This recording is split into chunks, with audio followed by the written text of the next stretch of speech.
raqs bu shunchaki harakat emas, bu qalbning ovozi.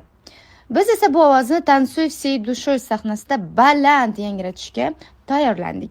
Bu tanlovga tayyorgarlik bizning uchun shunchaki mashg'ulot emas edi. Har bir qadam, har bir nafas, har bir impuls, kun va tun mashqlar, izlanishlar, ijod va intizom bilan mukammallashtirildi. Maqsad bitta: sahnaga chiqqan daqiqada hamma mehnatning yorqin natijasini ko'rsatish.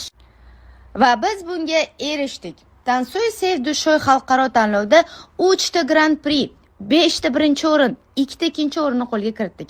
Bu g'alabalar ortida esa cheksiz mehnat va jamoamizning birligi turadi. Eslaysizmi, o'tgan konkurs Grand Prix bizga Dubayga yo'llanma olib kelgandi. Bu yil esa biz yanada balandroq pog'onaga ko'tarildik.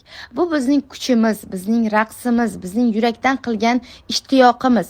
Bu Tansuy всей душой va biz hali hammasini aytmadik. Oldinda yana katta g'alabalar bor.